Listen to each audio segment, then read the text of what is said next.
Welcome to your planning preview for November 6th. Jason Beaver from the planning office. Thanks for coming. Yeah, absolutely. Looks like we've got a little bit more for November, for item-wise. We usually have just a couple. Yeah, it's they say cold outside, should be slowing down. This is actually one of our biggest agendas that we've had for November in quite a while. So usually we average, 6 or 7 items, and I think we've got 13 on here, so about double that. So as you can see, it's slowing down in Sioux Falls quite a bit. Yeah, it's going to be a busy next year. And some of these will be 2-year planned out. So yeah, some of these developments are large scale developments that are years and years, that'll take to finally build them out. So pretty exciting stuff. So well, let's get to number one. It looks like an RA2 apartment residential, office, commercial, neighborhood, streetcar to residential. Looks like single family residential, RD2 townhome. It looks like that's at Madison Street and North Valley View Road. Yeah, this is kind of getting up there close to the new Jefferson High School. So some of that land that was office and commercial, I think they're starting to figure out, this probably isn't going to work for those kind of uses. But there's quite a few fourplexes, single family houses, and once a school goes in, seems like residential goes in right next to it. So I think they're kind of shifting their development model and kind of getting away with some of the commercial and going more to the housing residential aspect of it. So cool. Yeah, because that's usually once a school goes in, you just see a couple years from that, everything just explodes. Yes, absolutely. And as you get residential, then you get commercial, and then it goes from there. You got it. Number 2, it looks like we're going from apartment residential low density district to the office district. It looks like that's east of Western and north of 49th Street. Yeah, this is kind of east of Western and kind of in that back area, kind of next to the tank farm. There's a vacant lot back there, and we actually had this one for rezoning probably 6 months ago. The dance studio was going to go there. They happened to decide not to purchase and buy and build on that land. So we have a new potential development going there. And they're looking at kind of doing some office, kind of possibly some mini storage office type uses on that land. So it's probably a pretty good transition to that. Everything east of that is all industrial, so probably work out pretty well in that specific neighborhood. It'd be nice to actually fill in that lot. That's one of the last remaining vacant lots in that kind of area.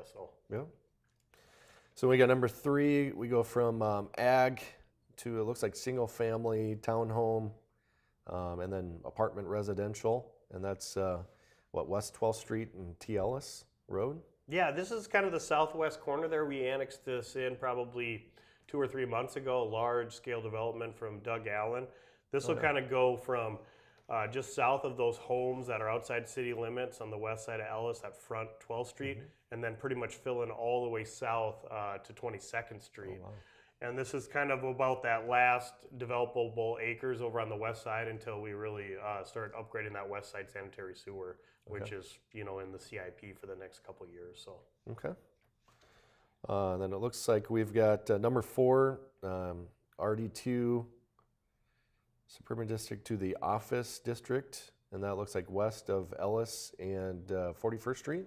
Yeah, this one's kind of west of the Sanford Wellness Center over there off of Ellis. So if you got in behind there on Broke Drive and Runzik Avenue, they're doing some fourplexes. This is there's this little remnant lot that's a rectangular lot. There's really not much you can do with it, so I think the developers over there are kind of just looking at zoning office and maybe do just a tiny little storage garage back there to kind of supplement those existing townhomes that are over there, give them some, because otherwise it's really not viable at all to really do anything for residential. It's just not deep enough. So. Okay. So we got number 5, looks like a rezone from RD1 and RA1 apartment residential to the RD2 townhome residential. And that looks like that's at, South Hawthorne Avenue? Yeah, this is actually just across the street from the one we talked about at number 2, where they're going to go to the office. So this is actually Lifescapes looking at, there's one more vacant lot there. They're looking at building kind of a duplex style for some of their special needs. So they would have 4 occupants in one side of the duplex and then 4 occupants in the other side. And then their same kind of model where somebody would come in and kind of help them and kind of make sure everything's going all right in their houses. Okay. So, and they actually own the apartment complex to the south, so it's kind of a good location for them to build one of their congregate. I think we're calling it a community residential home. So. Okay. So we have number 6, a rezone from ag, looks like to C2, neighborhood and streetcar, live work, and then RD2, and then also some RS, looks like, and that's the southwest corner of East 57th Street and Highway 11. Yeah, this is just south of Parmenten Park, and then it kind of follows where the Veterans Parkway right-of-way is going to be. Okay. So this kind of fills in all that. It's called Hobson's. There's an old farmstead there. This is all Hobson's land, so the developers annexed that in, purchased it, and then looking at starting to develop it with some commercial along 57th Street and close to Veterans Parkway, and then obviously the transition to apartments, townhomes, and then some single families. So another large acreage residential, commercial, and office development back there. So. Okay. And then number 7, looks like we have multiple uses going from, looks like single family, RD2, RA2, live, work, play, commercial. Yeah, it's going into all kinds of different. Yeah, it's a very going from one thing to another. It's really just shifting a lot of the zoning districts around, to be honest with you. So this is the Golden Gateway that's going to be close to kind of the Veterans Parkway / I-90 interchange up there. That's supposed to be completed in next year. So they're starting to get this development ready. They're actually going to start running sewer in there. It's just east of Canterbury Heights. Okay. And then as part of this development, Brandon's looking at building actually an elementary school up in this. So they're trying to get it all kind of ready for them to purchase and build the elementary school. That won't be for 5 to 10 years down the line, but really get their development all ready to go so they can be ready with that aspect of it. But also once this thing gets connected, if you're along Veterans Parkway, that's going to start booming, and that's going to really start developing up in there. So yep, that will be definitely a higher traffic once that gets in there. Number 8, conditional use permit for on-sale alcohol for 3233 South Sycamore Avenue.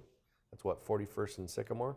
Yeah, this is just north of the Holiday gas station at the northwest corner of 41st and Sycamore. Okay. There's an existing strip mall there. One of the 10 spaces they're looking at doing an on-sale alcoholic beverage establishment. I believe they're going to meet with the neighbors over there because us as staff have a little bit of concern with how close that use is to the existing residential.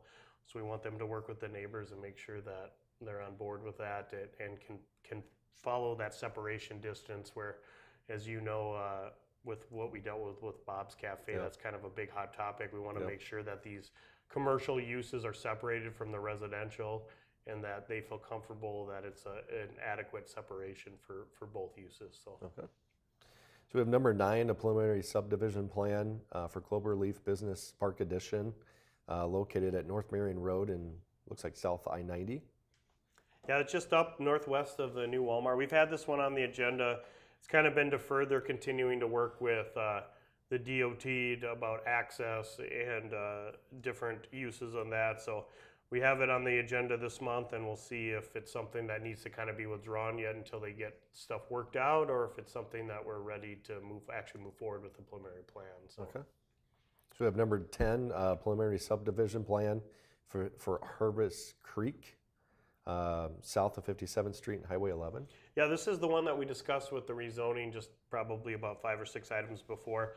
This is just south of that Harmondon Park. That's that Hobson's land. So this is the preliminary subdivision plan where we get that preliminary lot and block layout for that whole subdivision. It kind of goes along with it, and we like to run them together so we can kind of get an idea of what the zoning is going to look like and how the street's going to lay out and the utilities. So. Okay. Then we have number 11, a preliminary subdivision plan for Windmill Ridge, located southwest corner of West 12th Street and South Ellis Road. Yeah, and this is Doug Allen's property that we talked about on Ellis and 12th. Just similar to the one that I just discussed. It's the preliminary plan that goes along with it to kind of give us that preliminary lot and block layout. So. Okay. Then we have number 12, a preliminary subdivision plan for the Sanford Sports South Addition, located 3301 North Westport Avenue. Yes, is up in the south portion of the Sanford Sports Complex, so south of Benson Road, and as you by the new Great Shots golf thing, if you haven't been up there, that's a pretty cool looking deal already with the high net from far away. Yeah, it's crazy. So they're just doing some minor changes to their preliminary plan as that place continues to blow up. I mean, it seems like they just keep building and building and building. They're just getting ready and more additional phases of that whole subdivision that they own, specifically south of Fleet Farm. So Cool. Well, number 13, preliminary subdivision plan for Golden Gateway located at the northwest corner of Madison Street and Veterans Parkway.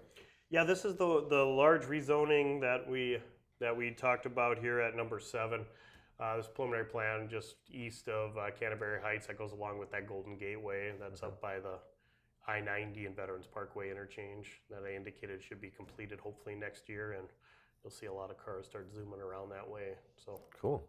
Well, it looks like as we were talking before we started here, so if you take number 9 through 13, how many acres are we looking at being developed in the? you know, it's funny because there's significant acres, and I'm just guessing, but there's with those 9, 10, 11, 12, and 13, that's 400 to 500 acres of development areas that they're getting ready for residential. And if you notice, they're all over. There's northwest part or west part of the city. We've got the northeast part of the city. We've got the southeast part of the city, and then we've got the north part of the city. So it's really remarkable that it's just going in all different areas, and that amount of acres for this time of year is pretty cool. So That is cool. That's very cool. That means a lot of people must really think that our economy is going to keep Still going. So yeah, the builders haven't slowed down, and us as staff haven't slowed down yet. But like I said, busy is a good problem to have. that's So good. yeah, Good. Well, we'll be right back. Dustin Powers is going to join us here. We'll see you in just a little bit.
The City of Sioux Falls has an easy way for you to help your community. Simply download the City of Sioux Falls mobile app. The app can be used to ask a question or to report a variety of nuisances like potholes, graffiti, streetlights not working, abandoned vehicles, and more. You can even upload a photo with your report. Every report is immediately routed to the appropriate team so they can quickly respond. In addition to tracking your reports, the app allows you to view reports submitted by other users and learn when they've been resolved. Go to the App Store or Google Play stores and download the City of Sioux Falls app today.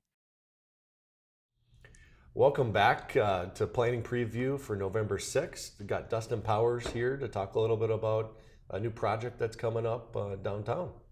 Yeah, we're excited for, we've been working on the rail yard redevelopment property, which was the old rail yard in downtown that we purchased from Burlington Northern Santa Fe in 2015.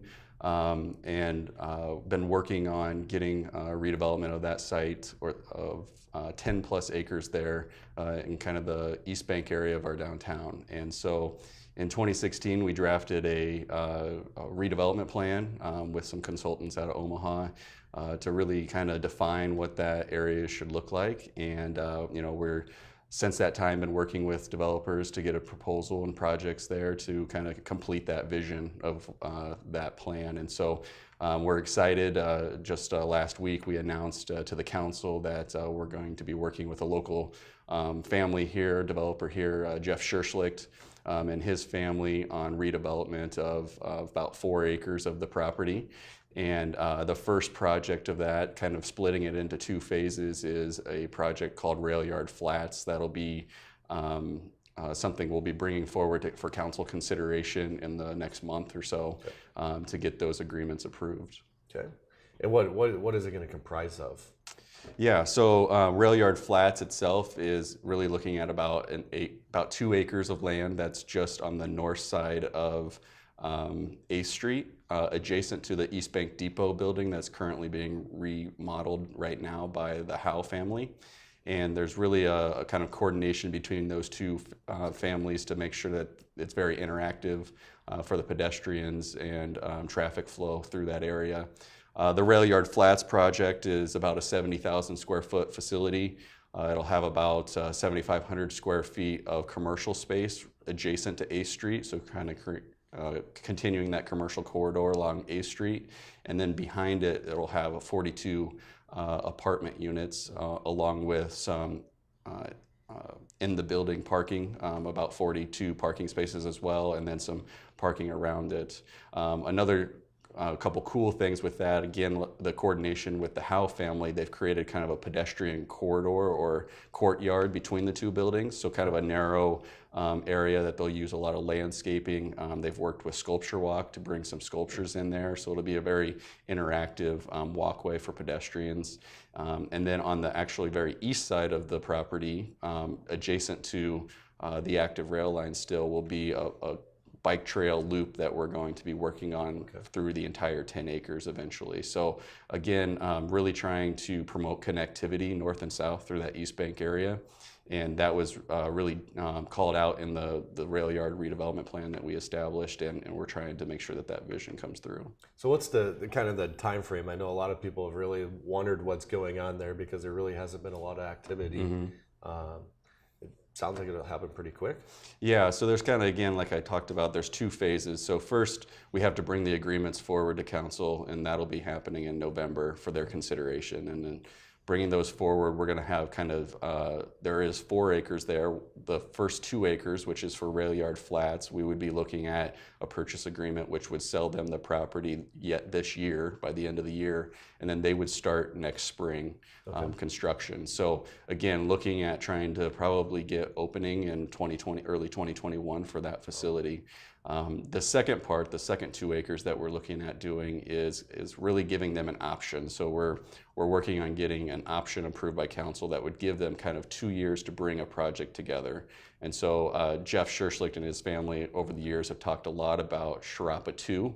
You know, they're the ones that did the first Sharapa Place building, and really kind of expanding on that. So much bigger project.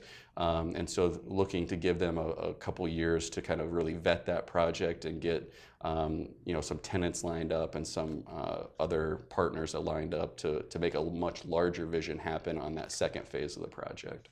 Well, that's going to wrap up our planning preview, but if they have any more information about the rail yard project, where would they go to find the information out? Yeah, currently we have a website. It's just www.siouxfalls.org/railyard, and we have a lot of the historic information about the rail yard out there, and very soon we'll have the information about this project out there as well. So, well, thanks for joining us. Yeah, no problem. That wraps it up for our planning preview for November 6th.